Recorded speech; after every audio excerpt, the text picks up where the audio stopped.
Semalisnya jangan salah sangka, yang baru saja Anda dengar itu adalah artis baru memang ya, yang membawakan atau cover dari lagu LOVE, Nat King Cole.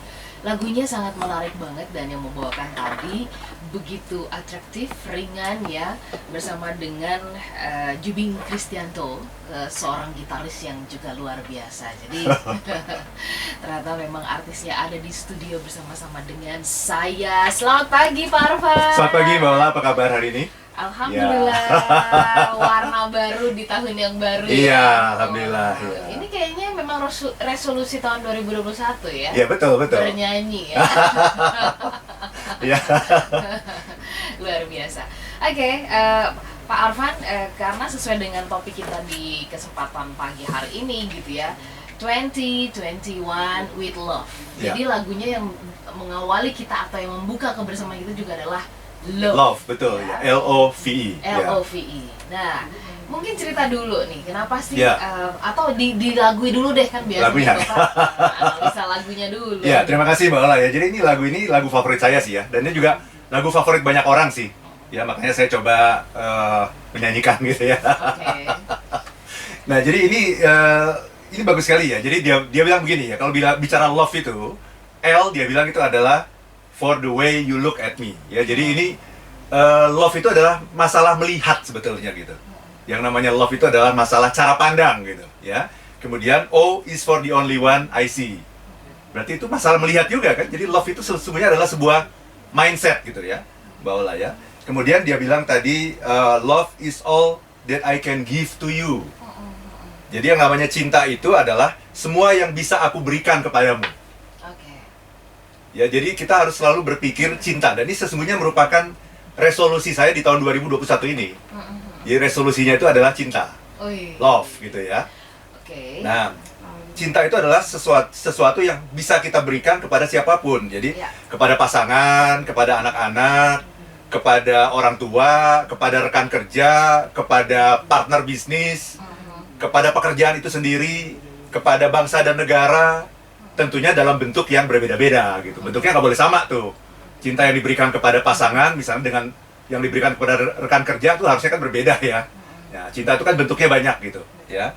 Kemudian tadi dia di dalam lagu ini juga dikatakan love is more than just a game for two. Jadi cinta itu lebih daripada sekedar permainan yang dimainkan oleh dua orang.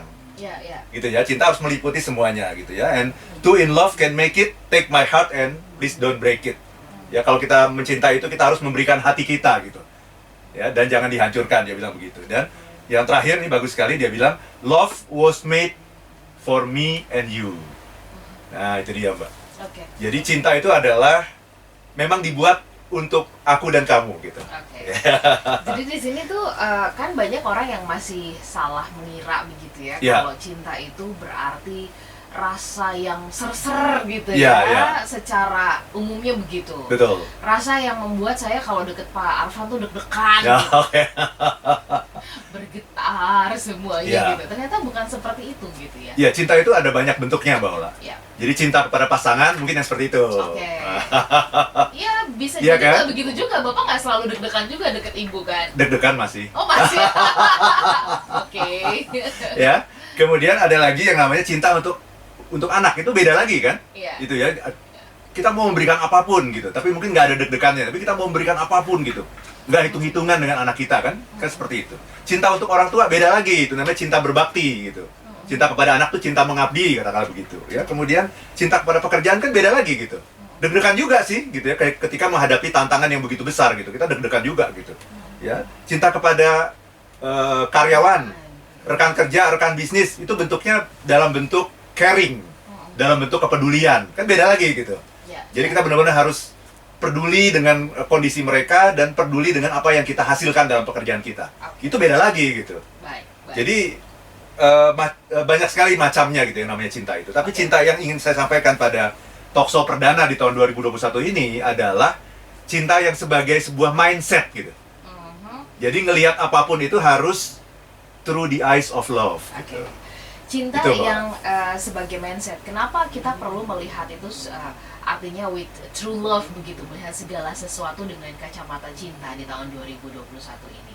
Nah, sebelum Pak Arfan menjelaskan, Smart Listener, kita tunggu Anda dulu ya, berpartisipasi di kesempatan pagi hari ini untuk berbagi bersama dengan kami ya. Kalau banyak yang ya punya resolusi dan sebagainya, oke, gitu ya, itu satu hal. Tetapi mungkin Anda bisa sharing, tahun ini Anda ingin lebih, mungkin ingin lebih peduli kah, ingin lebih caring kah, itu terhadap apa, terhadap siapa. Nah, ini Anda boleh sharing ya. Apakah Anda ingin lebih tahun ini punya waktu lebih banyak lagi dengan pasangan? Wah, setelah tahun 2020 di rumah ngerasain enak juga ya. Memang kalau sering-sering bersama dengan pasangan, dengan keluarga. Yeah. Mungkin itu menjadi resolusi Anda di tahun 2021 ini, atau hal yang lain. Silakan kami tunggu di 0812 11 12 959. Sekali lagi di 0812 11 12 959. Pak Arfan, edisi Prana 2021, 2021 with love gitu ya. Kenapa menurut Bapak kita harus menjalani 2021 ini dengan cinta? Cinta yang seperti apa, tadi sedikit sudah dapat gambaran dari Pak Arfan. Terima kasih Mbak Ola, ini pertanyaan yang bagus sekali ya. Jadi kenapa kita harus menjalani tahun ini dengan penuh cinta? Ya karena kita ingin bahagia gitu. Karena ketika di hati kita ada rasa benci, itu kebahagiaan akan pergi dari diri kita gitu. Jadi di hati kita itu hanya bisa satu perasaan di satu waktu gitu. Nggak bisa kalau campur aduk bingung ya. Bingung. Ketika kita mencintai, pasti benci itu akan pergi gitu. Iya. Tapi ketika kita membenci, cinta juga akan pergi gitu. Nah, masalahnya di sekitar kita ini banyak sekali virus-virus kebencian gitu. Jadi sebetulnya love mindset itu harus melawan hate mindset gitu. Mindset kebencian, mindset kenyinyiran gitu ya, yang banyak sekali kita temukan di mana-mana sekarang ini gitu. Dan yang menjadi tantangan bagi kita adalah ketika kita mengatakan kita mencintai, tapi kemudian kita membenci para pembenci. Kan seringkali begitu. Oh, saya ini mindsetnya mindset love gitu ya, tetapi kemudian tantangannya adalah, dan ini saya juga beberapa kali kalah nih gitu ya, saya harus mengakui secara jujur ya, kan saya sudah punya resolusi nih. Tahun 2021 ini resolusinya pokoknya harus melihat segala sesuatu dengan penuh cinta. Termasuk orang-orang yang nyinyir itu harus kita lihat dengan penuh cinta sekarang gitu. Nah, salah satu actionnya, bentuk actionnya adalah saya tidak akan memposting apapun di sosial media gitu ya. Dan ini kan didengar oleh banyak orang ya. Jadi kalau nanti suatu ketika saya memposting sesuatu yang tidak mengandung unsur cinta tapi malah mengandung unsur kebencian, silakan dilaporkan gitu. Jadi tapi saya harus bilang ya bahwa saya saja beberapa kali kalah nih dalam ini kan baru 15 hari ya. Tahun 2021 ini beberapa kali kalah gitu dalam bentuk ketika saya membaca postingan yang nyinyir itu masih ada rasa marah, kemudian benci gitu. Cuma memang tidak sampai dituliskan kembali di sosmed ya, baik di Twitter, Facebook maupun Instagram. Itu salah satu tantangan yang harus kita hadapi gitu. Jadi bahkan terhadap yang membenci sekalipun gitu, itu kita tidak boleh membenci orang yang membenci gitu. Nah, nanti juga ada caranya. Bagaimana sih caranya gitu menghadapi yang kayak begitu? Bagaimana caranya? Nanti saya akan sharing beberapa tips untuk bisa menghadapi hal seperti itu gitu, Mbak Ola. Baik, Smart Listener, tadi Pak Arfan mengatakan tidak bisa ada satu penguasa, tidak bisa ada banyak penguasa maksud saya ya di dalam satu perasaan kita begitu. Dan tadi Pak Arfan mengatakan kalau kita memberikan kesempatan kepada cinta untuk menguasai hati kita, benci akan pergi. Tapi sebaliknya, benci yang akan menguasai. Nah, betul, kita izinkan supaya tahun ini yang menguasai hati pikiran kita ya, mindset kita itu adalah cinta. Nah, bagaimana kalau mindset kita itu diisi dengan cinta? Apakah kita jadi excuse? Ya, jadi permisif gitu, atau justru lebih menguatkan? Kita sambung nanti di sesi berikutnya. Tetap bersama dengan kami, Smart Listener, dan Anda bisa pergunakan WhatsApp kami di 0812 11 12 959. Smart Listener dan juga sahabat yang bergabung, Anda tengah menyimak Smart Happiness perdana di tahun 2021, dan Anda bisa menyaksikan kami juga melalui YouTube channel Smart FM, sehingga Anda bisa subscribe di sana dan kemudian chat kami ya. Anda bisa sharing tentang resolusi cinta Anda di tahun 2021 ini. Apakah akan lebih intens misalkan dengan pekerjaan, lebih intens lagi dengan tim kerja Anda, atau Anda lebih close lagi dengan pasangan atau dengan putra-putri Anda. Silahkan Anda boleh sharing apapun itu resolusinya. Terima kasih untuk Ibu Laniwati, ya, Ibu Leli Wahyuniar yang sudah bergabung. Ada Pak Jason Huta Barat, nanti kita akan bacakan WhatsApp yang sudah Anda kirimkan. Terima kasih untuk Anda di pagi hari ini yang sudah bergabung. Nah, tadi sebelum break saya tuh sempat bertanya, kan tadi Bapak mengatakan ya, melihat segala sesuatu dengan kacamata cinta, through the eyes, ya, with love, begitu.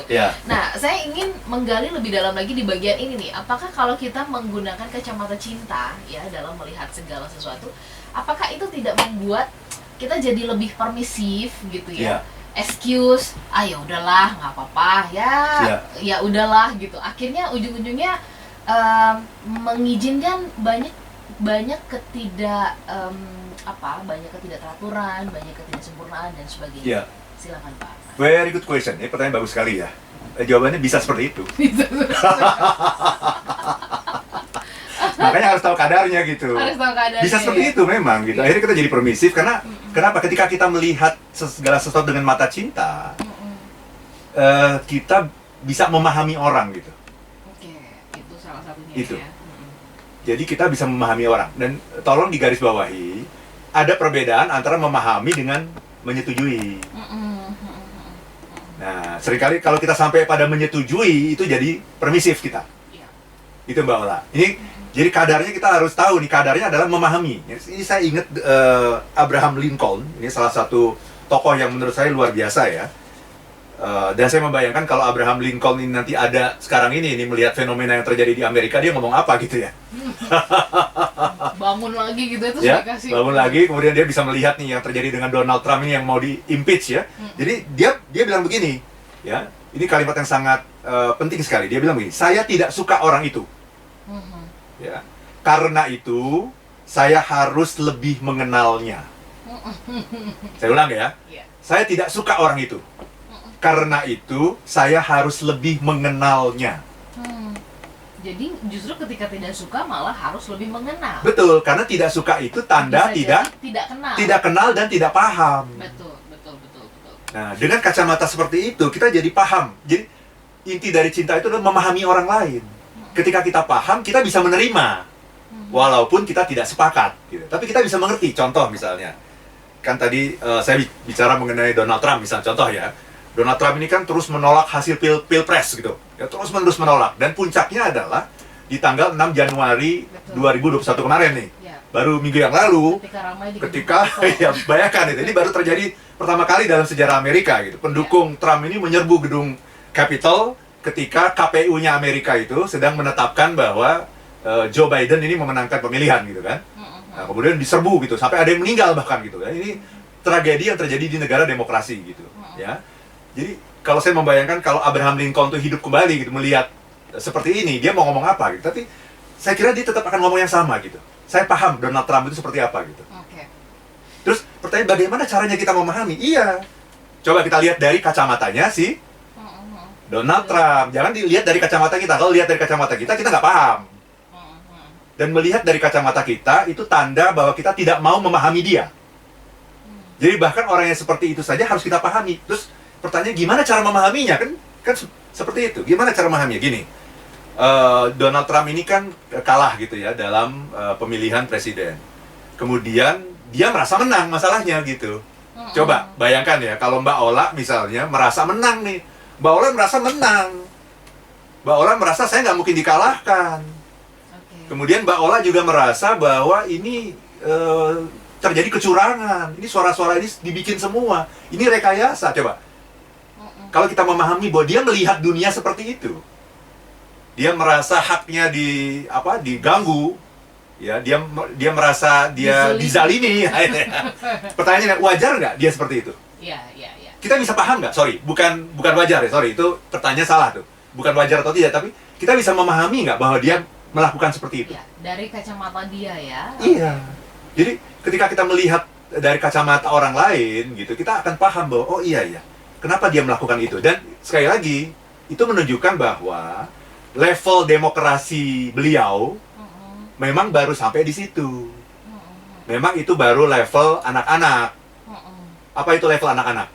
Ya, marah. Gak mau kalah, iya. Kalau kalah marah, nangis, marah. kalau perlu mainan temennya direbut. Itu kan level anak-anak kan, jadi kita memahami, oh iya ya, beliau walaupun sudah jadi presiden, tapi ternyata level, maturity level masih seperti anak-anak. Ya itulah pertumbuhan yang sedang dia alami saat ini. Dan kita mendoakan supaya kejadian-kejadian ini mudah-mudahan akan meningkatkan level of maturity dari Donald Trump. Seperti itu, jadi paham. Tapi apakah Anda setuju? Ya enggak, saya nggak setuju. Itu melawan demokrasi. Makanya di Amerika sekarang ini, walaupun tinggal seminggu lagi nih, tapi berusaha di-impeach ya sekarang. Sudah 2 kali nih mau di-impeach gitu. Jadi di-impeach itu kan sebenarnya kalau dipikir buat apa ya, tapi tinggal beberapa bulan lagi gitu. Udah tunggu aja sebentar juga selesai gitu. Tapi ada sebuah message yang disampaikan di situ bahwa ini against demokrasi gitu. Iya. Itu memang menjadi pukulan yang sangat keras banget ya buat Amerika yang betul. Dan dijadikan kita jadikan dan dunia lain jadikan sebagai kiblat demokrasi. Betul. Bayangkan mereka yang sudah ratusan tahun merdeka masih begitu, masih ada kecolongannya. Masih kecolongan. Mohon maaf nih, Indonesia baru 75 tahun nih. Terus kita mau langsung berharap dewasa semua gitu. Nah, paham kan sekarang ya? Jadi paham sekarang kenapa misalnya di negara kita pun masih banyak yang seperti itu. Masih nyinyir, misalnya kan begitu ya. Misal contoh ya, kalau saya pakai baju murah, ya dibilang apa? Pencitraan gitu, ya kan? Kalau saya pakai baju yang branded, bermerek apa? Sombong gitu. Gitu kan?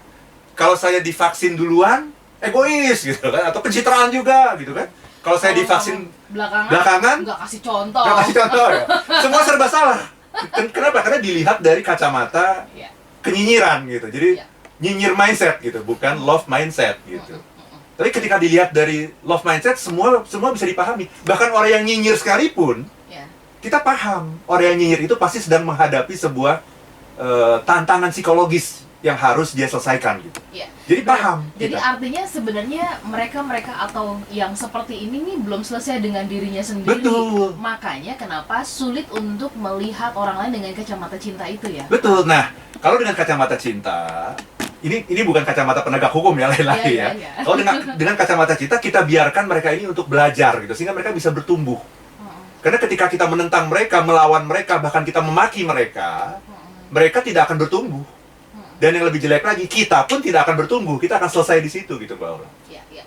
Nah, tapi kan memang Pak Arfan tadi ketika mengatakan kepada kita untuk menggunakan kacamata cinta itu kan tidak mudah ya, tidak perkara yang mudah gitu. Betul. Bagaimana mungkin ya, tadi kita bercontoh besarnya adalah apa yang terjadi di Amerika lah ya, dengan apa yang dilakukan oleh Donald Trump ya, memprovokasi dan sebagainya, kan gemes, orang pengen marah. Nah, kita ambil contoh itu kalau terjadi di dalam keseharian kita bisa jadi sangat jengkel banget kalau misalkan itu terjadi oleh pasangan kita, atau putra-putri kita, atau kalau misalkan di lingkungan organisasi itu anak buah kita gitu.